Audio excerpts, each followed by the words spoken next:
السلام عليكم ورحمة الله وبركاته.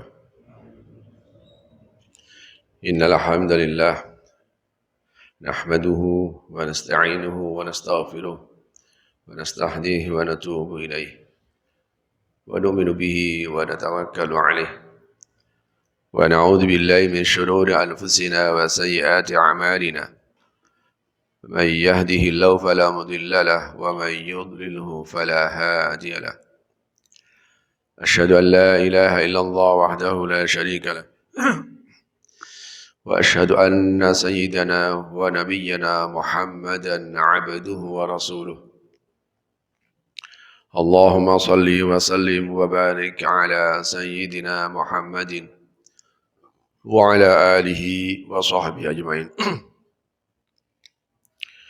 سبحانك لا علم لنا إلا ما علمتنا إنك أنت العليم الحكيم. رب اشرح لي صدري ويسر لي أمري واحلل عقدة من لساني يفقه قولي. أما بعد.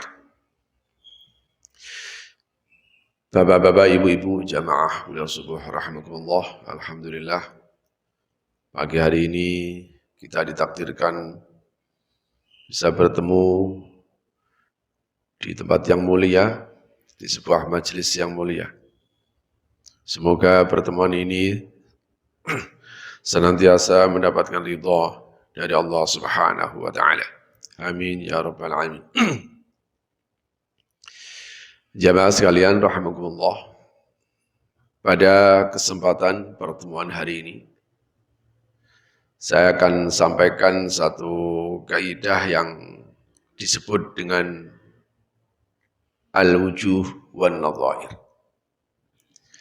Jadi katanya satu tapi artinya banyak. Kalau kemarin katanya banyak artinya satu. Misalnya kemarin yang kita pernah membahas tentang kata-kata yang serupa tapi tak sama.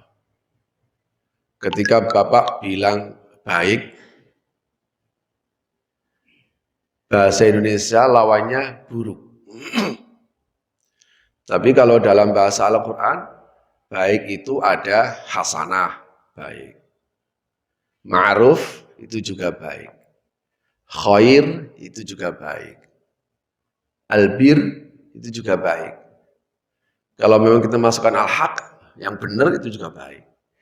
Jadi kata baik ini ternyata ada banyak ungkapan di dalam Al-Quran. Lah masing-masing kata itu punya karakternya.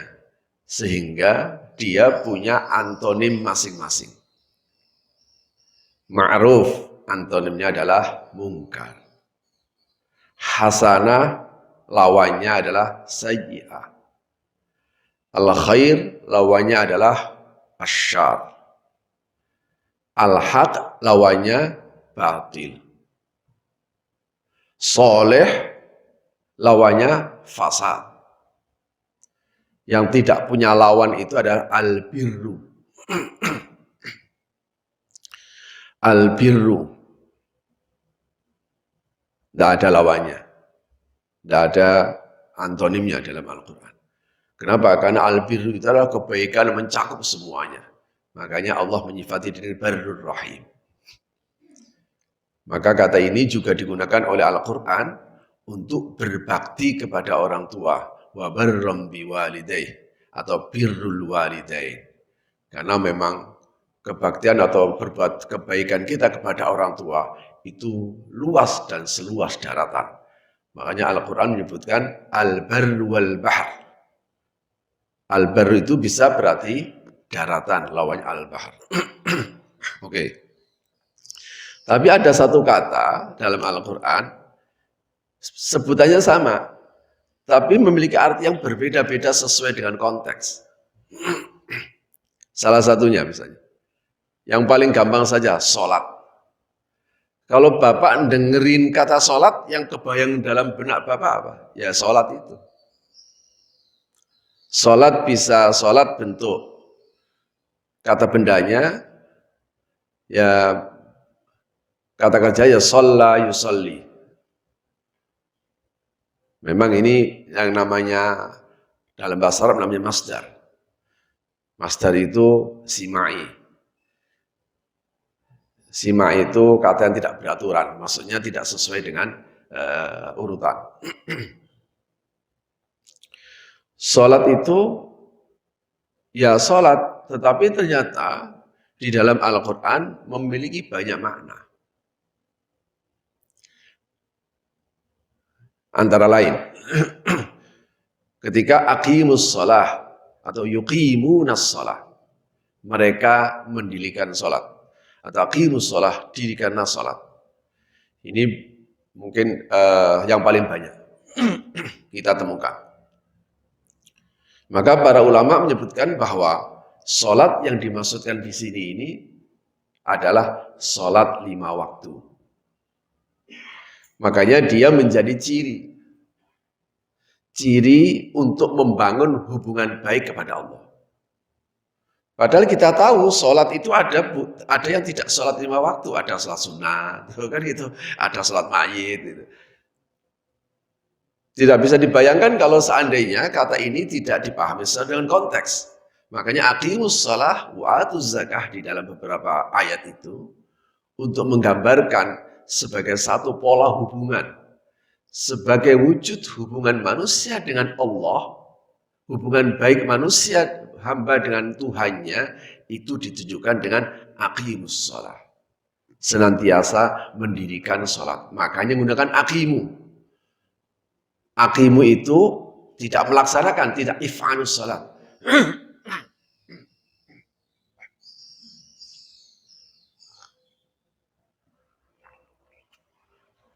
Tidak imanus sholat. Kenapa? Karena melakukan itu tidak menuntut untuk terus-menerus. Kalau dia sudah dilakukan, ya udah, mungkin dilakukan lagi besoknya. Atau maksudnya bisa lobang-lobang gitu maksudnya. Ya mungkin setelah 2 hari dilakukan lagi. Tapi kalau sholat tidak. Sehingga aqimu tadi itu menuntut untuk mengerjakan sesuatu secara terus-menerus dan sempurna. Lah, kalau seperti yang terus-menerus seperti begini, ya kamu harus jaga loh ya, kamu harus jaga loh ya. Ini pasti sholat 5 waktu.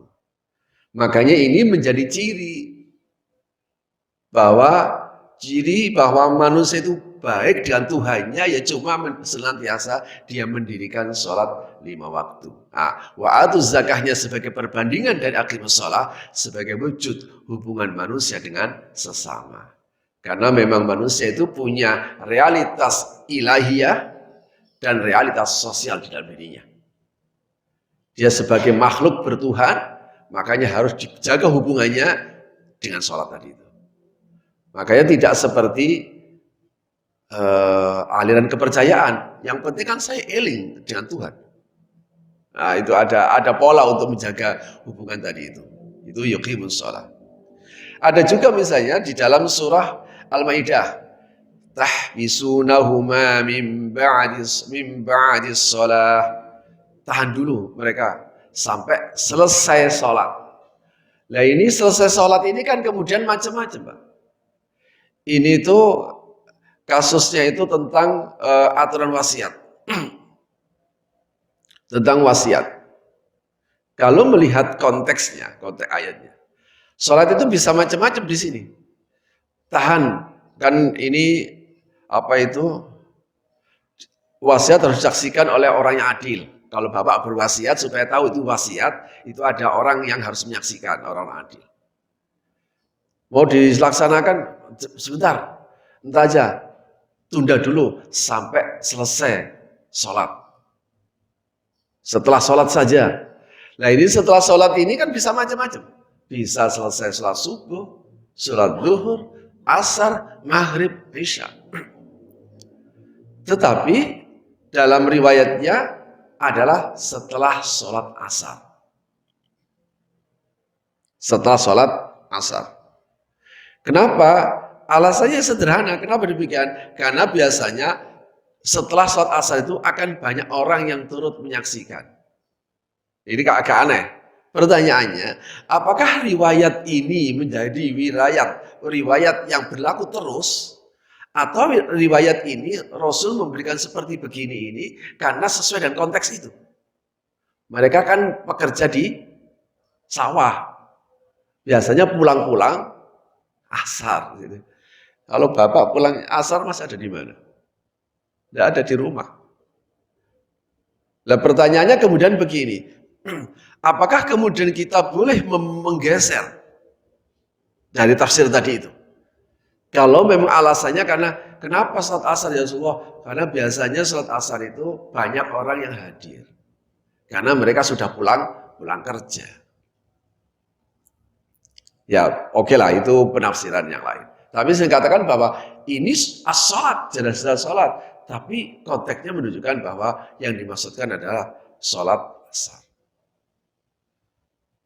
Misalnya di surah Jum'ah. Idza nudiya lis-salati.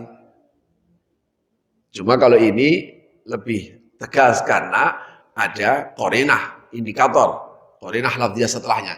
Idza nudiya lis-salati fi yaumil jum'ah. Nah, itu berarti salatnya adalah salat Jumat. Oke, ini yang ini tidak. Ada lagi misalnya di surat Taubah.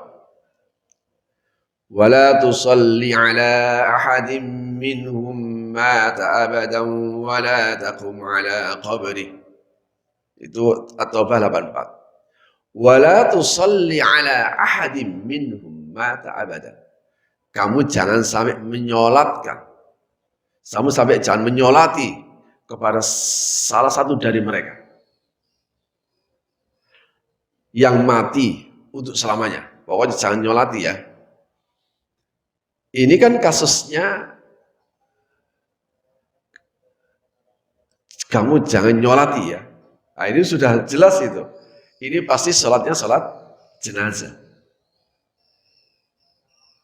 Ini kasusnya itu Abdullah bin Ubay bin Salul. Jadi Abdullah bin Ubay bin Salul itu tokoh munafik. Tokoh-tokohnya Pak, top ini udah. Tokoh yang paling top munafik saat itu. Musuh Rasulullah tapi tidak pernah menampakkan. Tapi memang Rasulullah itu Masya Allah. Ketika Rasul mendapatkan wahyu, pemberitahuan bahwa di antara sahabat-sahabatnya itu ada yang munafik. Dalam riwayat kira-kira ada 12 orang. Munafik, ya munafik benar Pak. Bukan jiwa munafik ya, kalau orang suka bohong, suka itu tanda-tanda saja. Tapi ini benar-benar munafik.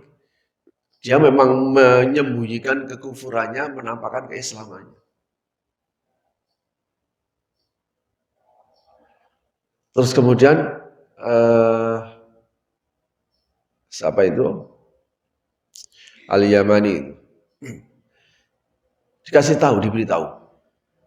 Wah, ternyata di antara sahabat-sahabatku itu ada yang munafik. Ya disebutkan namanya. Hudzaifah al-Yamani. Disebutkan namanya. Ya kata sahabat Hudzaifah, wah bahaya Rasulullah. Bunuh aja. Sudah benar toh? Bahaya ini, bunuh aja. Gimana alasannya? Bagaimana Rasulullah harus mengeksekusi? Bunuh aja, oh enggak ada tandanya. Apa kata Rasulullah? Enggak. Apa kata orang? Kalau seandainya saya bunuh, orang bisa bilang Muhammad telah membunuh sahabatnya sendiri. Waduh. Akhirnya enggak dibunuh. Sampai beliau meninggal, sahabat-sahabat itu masih ada. Ya Hudzaifah al-Yamani juga tahu. Tapi karena Rasulullah nggak mau membuka, ya beliau nggak mau buka. Ditanya, dipaksa untuk ngomong, nggak mau buka. Sampai meninggal nggak mau buka. Akhirnya Sayyidina Umar setiap kali ada kabar, ada sahabatnya meninggal. Hudzaifah al-Yamani belum sampai meninggal ya. Pokoknya dia nggak akan buka. Jadi selama beliau masih hidup ini, kalau ada sahabat meninggal misalnya, ada berita kematian. wahai Umar, nggak nyolatin. Pertanyaannya gampang kan? Hudzaifah tadi nyolatin enggak? Kalau Umar juga nggak cerita kepada yang lain. Umar juga nggak cerita. Hudzaifah nyolatin enggak? Ya belum sih. Pokoknya kalau Hudzaifah nggak mau nyolati, dia nggak mau nyolati. Oke. Nah tokohnya namanya Abdullah bin Ubay bin Salul. Tetapi Masya Allah, itu melahirkan sahabat besar. Dia ini, Abdullah bin Ubay bin Salul. Abu Jahal itu, yang musuh top-topnya musuh itu melahirkan Ikrimah bin Abu Jahal. Ikrimah itu sumber penafsiran. Coba. Jadi maha benar Rasulullah. Rasulullah pernah mendapatkan tawaran dari malaikat. Apalagi ketika di Taif. Di Taif itu sampai berdarah, Pak. Dilempari. Yang gregetan ya malaikat. Itu sampai darahnya itu tidak boleh jatuh. Diusap ke ini. Ditanus. Pokoknya tidak sampai boleh jatuh. Nah, ketika sahabat mengetahui, suatu saat kemudian sahabat mengetahui, kenapa begitu ya Rasulullah? Kamu nggak dengar bagaimana perkataan malaikat? Malaikat satu kali sampai netes. Setetes saja darah Rasulullah itu sampai ke bumi. Sehancurkan mereka. Jadi akhirnya disusap. Begitu Rasulullah. Akhirnya ya Allah, jangan kau hukum mereka, jangan kau hukum. Allah mahdi qaumi, baru kemudian Allah mahdi qaumi, Allah mahdi qaumi, fa innahum la ya'lamun. Ya Allah kasih hidayah. Mereka begitu itu karena nggak tahu saja. Nanti kalau tahu, Masya Allah, yang asalnya nggak ada Islam sama sekali menjadi Islam semuanya. Ya itulah Rasulullah. Nah, Abdullah bin Ubay bin Salul ini juga melahirkan sahabat besar. Kemudian mintalah kepada Rasulullah ketika meninggal. Ya Rasulullah, nanti kalau bapakku pas meninggal ya, tolong disolati. Rasulullah itu kalau memang melihat anaknya, ya jolati. Ditarik sama Umar. Ya Rasulullah jangan. Ini munafik ini. Itu Umar itu begitu. Ini munafik. Selama tidak ada larangan akan saya solati dia. Nah, turunlah. Wala tusalli ala ahadim minhum mata abadan wala taqum ala qabri. Jangan menyolati orang yang sudah terbukti mati dalam keadaan munafik. Makanya munafik ini nggak bisa dilabelkan begitu, Pak. Bapak nggak bisa tahu kalau bukan atas dasar pemberitahuan dari Allah Subhanahu Wa Taala. Misalnya lagi, ini masih surat At-Taubah. Ada kalimat wasolli alaihim. Wasolli itu bentuk perintah. Wasolli alaihim. Inna sholataka sakadun lahum. Ini kalau kita pahami letterlek. Wasolli alaihim. Dan sholatlah kamu untuk mereka. Dan sholatlah kamu untuk mereka. Inna sholataka sakadun lahum. Sebab sholatmu itu akan menenteramkan mereka. Terus gimana Pak praktiknya? Ya kan jenazah dia sholati. Atau sholatkan niatkan mereka. Oh enggak. Ini rentetannya. Khudh min amwalihim sadaqatan tutahhiruhum wa tuzakkihim biha. Wa salli alaih baru. Jadi melihat konteksnya ini. Ambil harta mereka sebagai zakat. Tutahhiruhum wa tuzakkihim biha. Maka ini kemudian memunculkan sebuah istidlal bahwa zakat itu tujuannya adalah untuk mensucikan harta dari hak orang lain dan untuk membersihkan jiwa dari kekikiran, tathhir dan tazkiyah. Baru wasolli alaihim. Nah, maka wasolli alaihim ini bukan sholatlah, kalau setelah dia mari zakat, sholatlah kamu untuk mereka. Tidak, tapi doakan mereka. Doakan mereka. Yang lebih lagi pada ayat yang sudah biasa kita baca. Innallaha wa malaikatahu yusalluna 'alan nabi. Ya ayyuhalladzina amanu sallu 'alaihi wa sallimu taslima. Ini kalimat yusalluna, mereka sholat. Tidak mungkin karena pelakunya adalah Allah dan malaikat. Allah dan malaikat. Jadi kalimat sholat itu bisa disandarkan kepada Allah oleh Al-Quran. Pelakunya disandarkan kepada malaikat, disandarkan kepada manusia. Manusia yang melakukan. Dari sinilah kemudian para ulama memberikan sebuah penjelasan. Oh, ini pasti punya makna masing-masing. Si A mensalatkan si B, Allah mensalatkan hambanya, malaikat mensalatkan pada umat Islam misalnya. Sehingga dikatakan kalau salat itu dari Allah, Allahumma shalli ala Muhammad, Allahumma shalli ala Sayyidina Muhammad, itu artinya rahmat. Ya Allah, berilah rahmat kepada baginda Rasulullah SAW. Artinya rahmat. Kalau sholat itu adalah dari malaikat, malaikat yang bersolat, sholawat kepada Rasulullah misalnya, itu maknanya adalah istighfar, memohonkan ampun. Tapi kalau sholat itu dari manusia seperti tadi, itu artinya doa. Jadi, apa yang dilakukan oleh Allah serta malaikat seluruh alam raya itu secara terus-menerus, ya bersalawat kepada Rasulullah.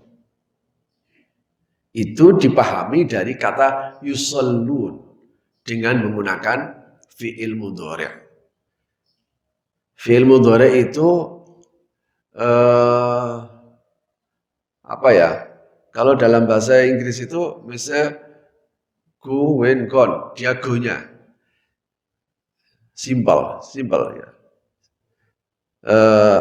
I go to the office misalnya. Ini kan menunjukkan bahwa kegiatan untuk pergi ke kantor itu dilakukan sehari-hari. Gak perlu everyday. Misalnya, anak akrul Quran. Gak perlu harus kula yaumin. Saya biasa baca Al-Quran itu udah biasa. Sama dengan ini. Kalau gitu yusallun, Allah dan malaikat terus-menerus bersalawat. Makanya kemudian ada perintah, ya ayyuhalladzina amanu sallu alaihi. Kalau sallu alaihi ini perintahnya ke siapa? Kepada kita. Wahai orang beriman, bersalawatlah kamu kepada-Nya. Ya ketika kita bersalawat, Allah bersalawat, malaikat bersalawat, itu beda-beda. Allah bersalawat kepada Rasulullah, itu berarti Allah melimpahkan rahmat kepadanya. Malaikat bersalawat kepada Rasulullah, malaikat mohon ampun untuknya. Kita bersalawat kepada Rasulullah, kita berdoa untuknya. Nah, dari sini yang kemudian, mohon maaf ini, tetangga kita, orang non-muslim, itu kemudian meremehkan.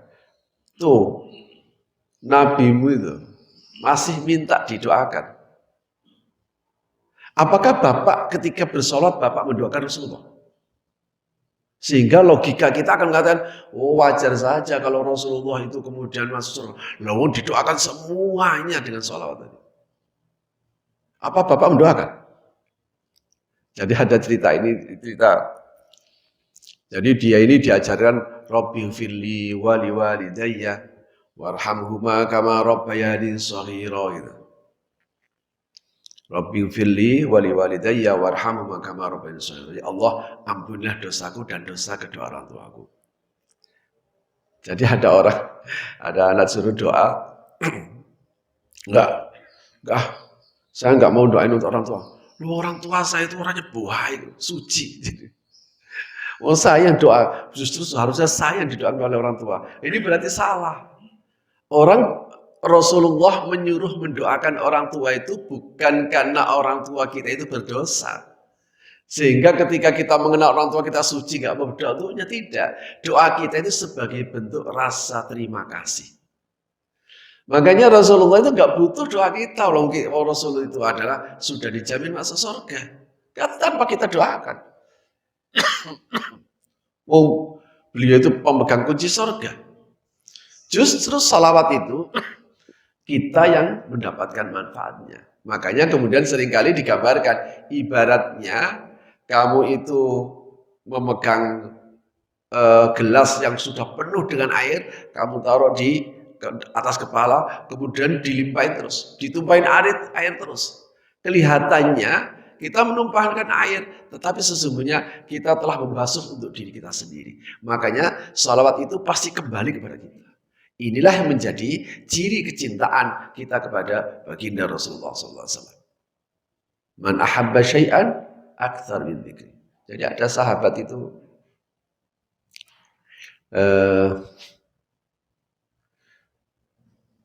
ada dua kisahnya itu. Yang satu itu ada Arabi, orang kampung. Rasulullah ketika serius-seriusnya menjelaskan tentang hari kiamat.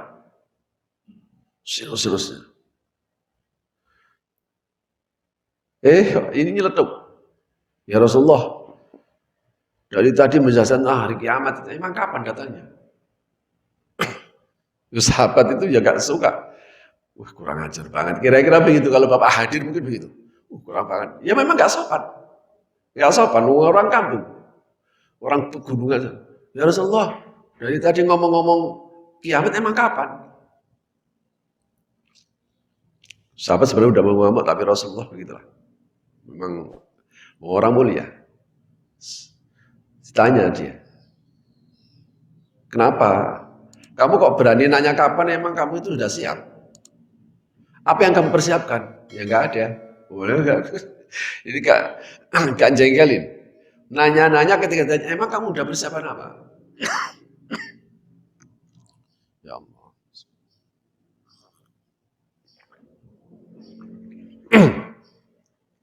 Saya itu kalau ngomong gini, tahu-tahu tuh kering banget.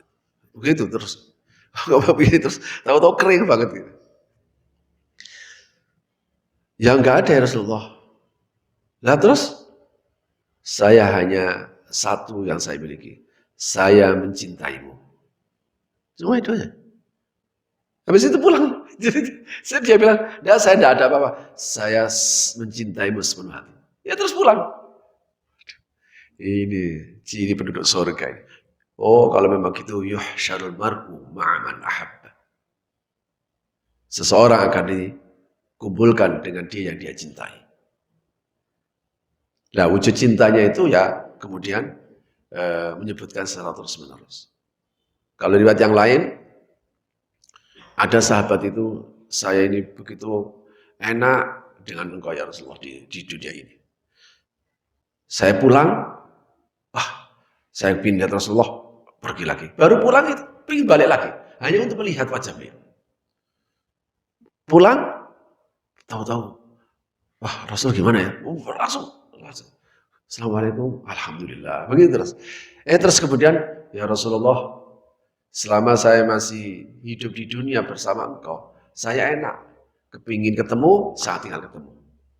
Kepingin melihat, saya tinggal melihat. Tapi nanti di akhirat, saya tidak bisa ketemu engkau. Karena engkau pasti berada di tempat yang tinggi. Saya nggak mungkin lagi ketemu engkau. Wah, Masya Allah. Kalau toh saya harus di surga, paling saya pasti jauh dengan engkau. Apa kata Rasulullah?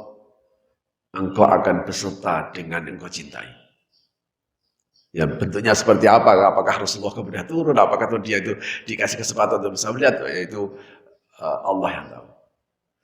Jadi Bapak dan Ibu, ini kalimat yusallun, mereka bersolat atau bersolawat. Allah itu adalah rahmat. Kalau dari malaikat itu adalah pohon ampun. Kalau dari manusia adalah doa. Nah, misalnya lagi, ada di surah Al-Isra 110.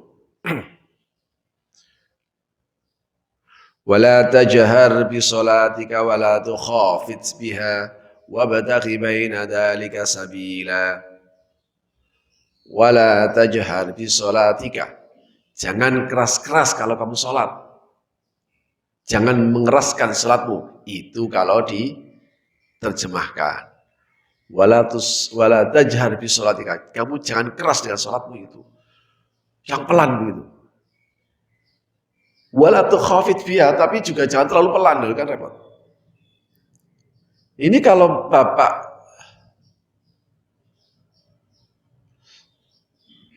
ini terjemahnya begini. Janganlah engkau mengeraskan bacaan sholat. Loh, tapi kalau sholatnya subuh terus nggak boleh keras. Gimana Pak? Bukan hanya keras, pakai speaker Pak. Itu di mana malah speaker tadi. Lah berarti apakah terjemahnya salah? Ya tidak, ya memang terjemahnya seperti begitu. Yang salah itu pemahaman kita terhadap terjemah ini. Ini yang saya katakan, seringkali saya katakan bahwa memahami Al-Quran dari terjemah itu pasti salah. Bisa saya teruskan misalnya. Wala tajhar bi sholatika wala tukhafit biha.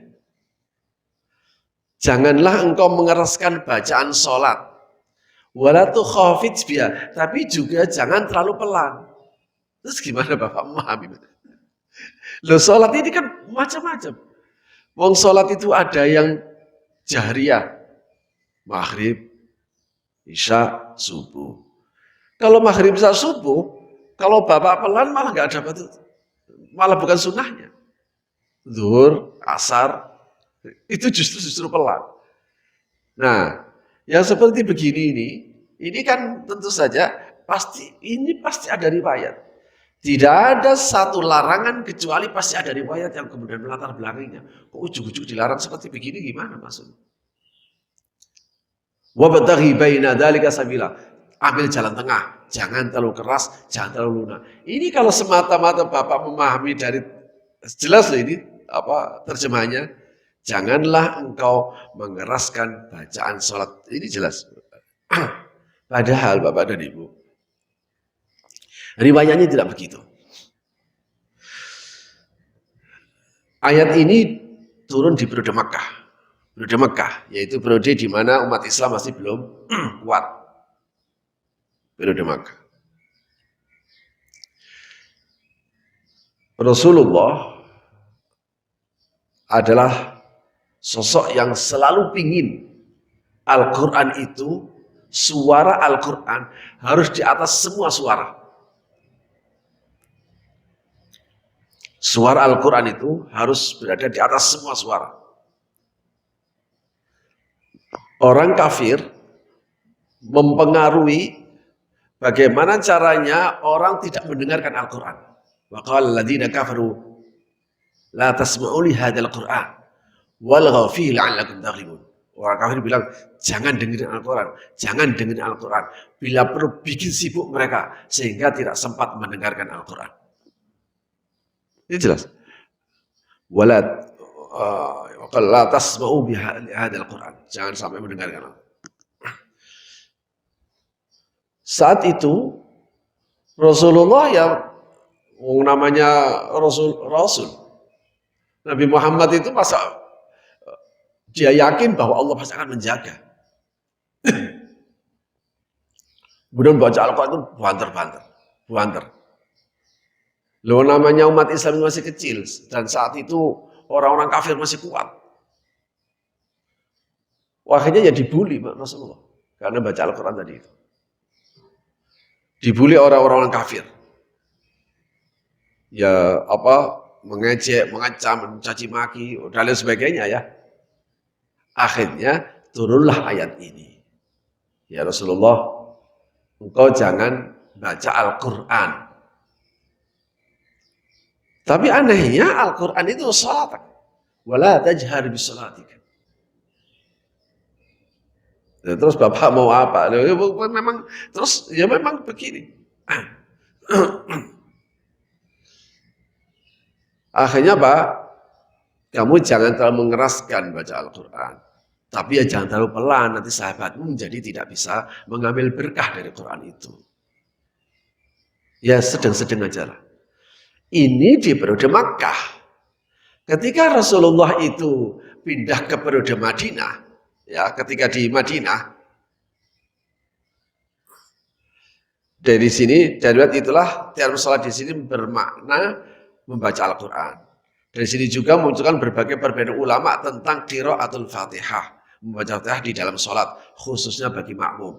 Gara-gara ini, yang kemudian memunculkan berbagai macam penafsiran. Nah, larangan ini turun ketika Rasulullah masih di Mekah. Ketika beliau hijrah ke Madinah, persoalan ini tidak disinggung lagi. Makanya Saudi itu tip-tip itu yang suaranya Al-Quran, nggak ada suara lagu. Yang keluar itu suara-suara Al-Quran. Jadi artinya apa? Bahwa memang Rasulullah itu pingin bahwa suara Al-Quran itu melebihi suara yang ada. Makanya kalau ada siman Al-Quran, ada ngajar Al-Quran, ya keluarkan. Karena itu ada izzatul Islam wal muslimin. Karena izzahnya kita, bentuk kemuliaan kita itu ketika kita mampu mengeluarkan suara Al-Quran dan kalimat-kalimat thayyibah keluar. Itu cirinya, Pak. Makanya Bapak tidak akan melihat ini di Barat, Pak. Karena apa? Di sana tidak punya izzah Islam. Masya Allah, saya 2 bulan nggak bisa. Jangankan kok dengerin Al-Quran sampai keluar begitu. Ini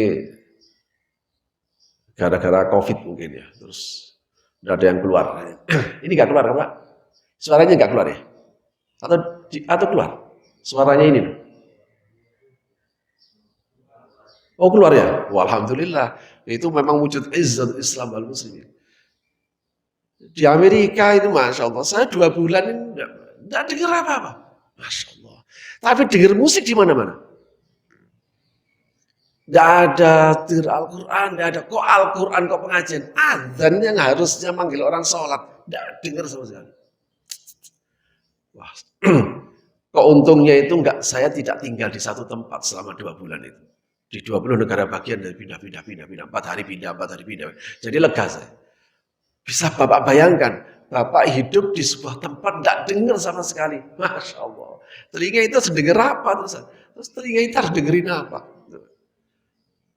Itu menunjukkan memang tidak punya izzah. Tidak punya kemuliaan. Maksudnya kalah gitu. Makanya berbahagialah bahwa kita bisa mengeluarkan ini. Tapi oleh orang-orang tertentu dianggap itu bid'ah. Ini persoalan. Padahal Rasulullah dari dulu itu pingin Al-Quran itu memang harus melebihi dari semua suara yang ada. Suara yang ada. Nah, makanya ayat ini harus ada dalam konteksnya. Kalau tidak bocor ribet itu. Misalnya di dalam surah Hud. Surah Hud ini bicara terkait dengan Nabi Syuaib. Jadi Nabi Syuaib itu bangsa Madian, bangsanya. Mereka ini punya kebiasaan yang buruk. Mengurangi timbangan sama bahasa Indonesianya apa ya? Ngutil itu bahasa Indonesianya apa? Ngutil. Bahasa Jawa ngutil. Harusnya dia ngasih 10 dikasih dikurangi. Harusnya 100 liter dikali dikit. Ngutil jadi. Enggak tahu. Hah? Enggak, ya diam pasti benar dia mencuri. Enggak, ngutil itu loh. Jadi harusnya orang beli 100 liter. Ya udah 100 liter dibawa. Ternyata di bawa, ternyata kurang 1 gram misalnya atau berapa gram gitu. Ini namanya ngutil namanya. Jadi kebiasaan mereka itu seperti begitu dan itu sudah lumrah, Pak. Dianggap itu cara yang gampang untuk mendapatkan keuntungan. Bapak bisa bayangkan ada sebuah masyarakat yang melihat hal itu sebagai satu kewajaran untuk mendapatkan keuntungan. Nabi Syuaib ada di sana. Ya kemudian janganlah kamu melakukan itu. Itu kan nggak benar. Oh, mereka terus kemudian, Syuaib kamu itu gimana? As-salatu ta'muruka an natruka ma ya'budu aba'una aw an naf'ala fi amwalina ma nasha. Kalimat as-salatu ta'muruka. Apakah salatmu memerintahkanmu? Ini kalimatnya salat. As-salatu ta'muruka. Apakah salatmu memerintahkanmu agar aku meninggalkan ini? Maka dari sinilah kemudian para ulama mengatakan bahwa sholat yang dimaksudkan di ayat itu namanya agama. Apakah agamamu memerintahkan agar kami meninggalkan apa yang selama ini aku lakukan, yang saya terima secara saya wariskan turun temurun? Cara praktek seperti begitu Pak sudah diwarisi turun temurun Pak. Oke, baik. Inilah beberapa contoh contoh kata di dalam Al-Quran. Bentuknya sama, asalnya sama, asal katanya sama, tapi memiliki makna yang bermacam-macam. Dan ini menjadi satu bukti yang sangat kuat bahwa kehadiran para ulama untuk bisa menjelaskan ini menjadi sangat penting. Sehingga kata kita harus kembali kepada Al-Quran dan As-Sunnah, itu maksudnya bukan langsung kembali ke Al-Quran, kembali ngaji Pak. Kembali ngaji lagi kepada orang-orang yang berkompeten untuk bisa menjelaskan tentang Al-Quran. Ini menjadi satu bukti yang sangat nyata bahwa betapa kata-kata itu, ayat-ayat dengan bentuk yang sama, dengan asal kata yang sama, tapi memiliki pemaknaan yang berbeda-beda. Kenapa? Ada sekian banyak riwayat. Ya mungkin dengan as-sholatu, kenapa dikatakan sholat, apakah sholatmu akan melarang kamu? Untuk melarangku, untuk melarangku untuk melaksanakan apa yang selama ini aku lakukan. Kemudian diartikan itu maksudnya adalah agama. Apa agamamu melarang itu? Ya dari sini kemudian bisa diambil istidlal. Oh wajar kalau kemudian sholat itu menjadi tiang agama misalnya. Tapi ini adalah agama. Ada lagi misalnya fitnah. Bapak, fitnah ini sudah sangat biasa kita mendengar. Apa yang Bapak pahami dari kata fitnah? Fitnah itu adalah membicarakan orang lain yang tidak sesuai fakta. Itu kan fitnah. Kita, wah itu nggak benar, itu fitnah. Ini perbincangan di dalam perbincangan sehari-hari Pak ya. Artinya dalam perkataan itu, oh nggak benar itu, omongan itu nggak benar, itu fitnah. Ya, dalam bahasa Indonesia ketika orang ngomong begini ini, dia benar tidak? Ngomong begini, nggak benar itu, nggak benar, dia fitnah, dia menfitnah aku, benar tidak? Benar dalam konteks bahasa Indonesia. Sebab Bapak kalau membuka di kamus bahasa Indonesia fitnah, munculnya dengan pengertian tadi, bicarakan tentang orang lain tapi tidak sesuai dengan fakta. Maka kemudian enggak benar tuh Pak, dia memfitnah saya. Itu sudah benar.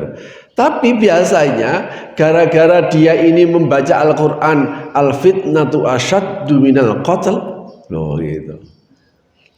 Ketika dia bilang kamu jangan fitnah, nggak benar itu nggak benar, itu fitnah. Kamu tahu nggak, fitnah itu lebih kejam daripada pembunuhan. Gara-gara dia membaca ayat al-fitnatu asyaddu minal qatl. Ini kan celaka Pak. Bagaimana mungkin membicarakan orang tidak sesuai fakta dianggap lebih baik daripada membunuh? Udah ya. Jadi wal fitnatu asyaddu minal qatl. Padahal kata fitnah ini adalah timbulnya kekacauan seperti mengusir kaum muslimin dari kampung halamannya, merampas harta dan menyakiti atau mengganggu kebebasan seorang beragama dalam menjalankan agama. Atas alasan inilah Islam mensyariatkan jihad. Wa qatiluhum hatta la takuna fitnah, ya gitu. Al fitnatu asyaddu minal qatl. Perangi mereka sampai tidak ada fitnah. Lah fitnah itu gangguan seseorang ketika dia itu menjalankan agama dan lain sebagainya. Dakwah tidak bisa. Wah, benar-benar timbul fitnah. Nah, gitu. Misalnya begini. eh, kamu kamu jangan terlalu dekat sama dia. Ada seorang suami istri misalnya, suaminya itu dekat, sering dekat sama perempuan gitu. Ya sebenarnya dia tidak melakukan apa-apa. Bahwa ya kamu itu jangan terlalu dekat, nanti khawatir timbul fitnah. Timbul fitnah. Ditanggapi, dianggap dia menfitnah. Loh, ini kan yang satu mau membawa dalam bahasa Al-Quran, yang satu dibawa dalam bahasa Indonesia. Makanya al-fitnatu asyaddu minal qatl tadi itu wattaqu. Ada lagi misalnya wattaqu fitnatan la tusibanna alladziina zalamu minkum khassah. Takutlah kamu terhadap fitnah. Ya fitnah juga, Pak. Wattaqu fitnatan la tusibanna alladziina zalamu minkum khassah. Takutlah kamu kepada fitnah, yang fitnah itu tidak hanya menimpa kepada orang zalim secara khusus. Kan bingung, Pak. Gimana maksudnya ini? Misalnya ada lagi wa'lamu annama amwalukum wa auladukum fitnah. Ketahuilah bahwa sesungguhnya harta dan keluargamu itu adalah fitnah. Nah, fitnah juga.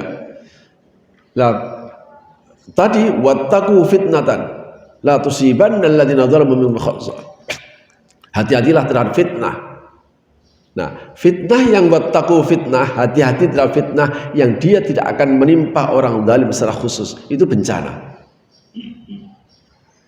Ketika dia terjadi, maka semuanya kena. Orang baik kena, pesantren kena, masjid kena, semuanya kena. Padahal dia tidak ikut melakukan. Atas dasar inilah kemudian Islam menganjurkan, Islam mewajibkan bahwa setiap muslim itu harus melakukan amar ma'ruf nahi mungkar. Amar ma'ruf nahi mungkar itu jangan kemudian kita bayangkan, lah sekarang istilah ini kemudian dibawa pada level pokoknya kita harus amar ma'ruf nahi mungkar. Tujuannya kepada pemerintah. Loh, padahal sebenarnya kita bisa ketika kita pastikan bahwa lingkungan hidup kita ini yang membudaya adalah yang baik itu saja. Bukan berarti Bapak kemudian harus menghilangkan kemungkaran. Selama dunia ini ada, selama manusia itu ada hidup, pasti ada yang mungkar, ada yang ma'ruf. Komitmen Islam adalah bagaimana kita memastikan bahwa yang membudaya di masyarakat itu yang ma'ruf itu saja. Sebab ketika yang mungkar itu membudaya, maka pasti Allah akan menurunkan itu. Menurunkan bencana, dan bencana itu tidak akan menimpa orang-orang zalim khusus. Nah, itu fitnah. Sementara yang tadi itu ingat, anakmu, hartamu, keluargamu itu adalah fitnah. Itu maksudnya ujian. Nah, inilah beberapa kata-kata di dalam Al-Quran yang dia itu tidak hanya bisa dimaknai secara letterlek sesuai dengan ayat itu. Ini namanya kalau dalam kaidah al-wujuh wan nadhair. Satu kata memiliki banyak makna. Disinilah memang kedalaman bahasa Arab di dalam bahasa Al-Quran itu. Dan tentu saja dari sini boleh jadi orang Arab saat itu tidak sejauh ini dia memiliki satu pemahaman terhadap fitnah. Tapi melalui Al-Quran kemudian akhirnya kita bisa melihat, oh ternyata ada sekian banyak. Wa nabluukum bisyarri wal khairi fitnah misalnya. Kami akan uji kalian dengan kebaikan, keburukan sebagai fitnah. Jadi jangan mudah menggunakan terminologi sebagaimana dalam Al-Quran ketika kita tidak memahami usul lughahnya, asal-asal katanya, entah kafir, entah apa saja yang pakai menggunakan. Ya kalau mau bahasa Indonesia saja. Musibah, ya musibah, bencana, ya beda. Apa bedanya musibah sama bencana? Bencana bahasa Indonesia, musibah bahasa Arab. Loh, tidak bisa, tapi dia tidak identik bahwa bencana bagian musibah, tapi tidak semua musibah adalah bencana. Sebab ketika Bapak membaca alladzina idza asabatuhum musibatun qalu inna lillahi wa inna ilaihi raji'un. Orang-orang sabar adalah orang yang ketika dia tertimpa musibah, dia berkata inna lillahi wa inna ilaihi raji'un. Apakah Bapak tertimpa bencana? Tidak. Musibah adalah apa saja yang menimpa diri kita, yang kita rasakan kita tidak suka, itu namanya musibah. Titik-tik bisa kena jarum, musibah itu. Jadi apa saja menimpa diri kita yang kita rasakan tidak menyenangkan, itu namanya musibah. Bapak dan Ibu rahimakumullah, saya kira ini yang bisa saya sampaikan pada kesempatan pertemuan hari ini.